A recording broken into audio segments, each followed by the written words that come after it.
ಅಧ್ಯಕ್ಷರೇ, ಜಂಟಿ ಸರ್ವೆ ಆಗಲಿಲ್ಲ. ಅಧ್ಯಕ್ಷರೇ, ಅರಣ್ಯಾಧಿಕಾರಿಗಳು ಬಂದು ಸ್ಥಳ ತನಿಖೆ ಮಾಡಲಿಲ್ಲ. ಮನುಷ್ಯ ಇವರು ನೋಟಿಫಿಕೇಶನ್ಗಳಾಗಿದೆ. ಊರು ಬೆಂಕಿ ಹತ್ತಿ ಉರಿತಾ ಇದೆ. ಇದನ್ನ ಪರಿಭಾವಿತ ಅರಣ್ಯ ಅಂತ ಮಾಡಿದವ್ರು ನೀವೇ ಇದ್ದೀರಿ. ಪರಿಭಾವಿತ ಅರಣ್ಯ ನಾವು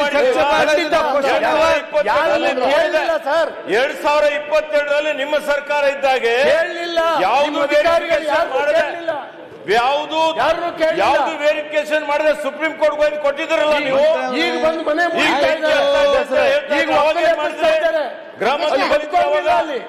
ನೋಡ್ಬೇಕಾಗಿತ್ತಲ್ಲ ಅವಾಗ, ಅಲ್ಲಿ ಬದುಕೋ ನೋಡಿದಿರ ಅವಾಗ? ಕೇಳಲಿಲ್ಲ ಸರ್. ಯಾಕೆ ತಪ್ಪಾಯ್ತು? ನಿಮ್ಮ ಅಧಿಕಾರಿಗಳು ಅಧಿಕಾರಿಗಳ ಪ್ರಶ್ನೆ ನೀವೇನ್ ಮಾಡ್ತಾ ಇದ್ದೀರಿ? ನಿಮ್ಮ ಅಧಿಕಾರಿಗಳು ಕೇಳಲಿಲ್ಲ. ಸರ್ಕಾರದಲ್ಲಿ ಇದ್ದೀರಾ ಅವಾಗ? ಸುಪ್ರೀಂ ಕೋರ್ಟ್ ಹೇಳಿದ್ರೆ ಅಧಿಕಾರಿಗಳು ಮಾಡಿದ್ರು.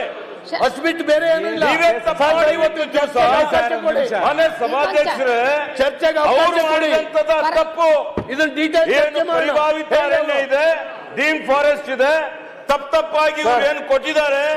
ಈಗೇನು ಜನ ಸಫರ್ ಆಗ್ತಾ ಇದ್ದಾರೆ, ರಾಜ್ಯದ ಅಭಿವೃದ್ಧಿನೂ ಸಮಸ್ಯೆ ಆಗ್ತಾ ಇದೆ. ನೀವು ಮಾಡಿದಂತದ್ದು ನೀವೇನು ಕೊಟ್ಟಿದ್ದೀರಿ ಅದಕ್ಕೆ ಸರಿಪಡಿಸುವಂತ ಕೆಲಸ ನಾವು ಮಾಡ್ತಾ ಇದ್ದೇವೆ.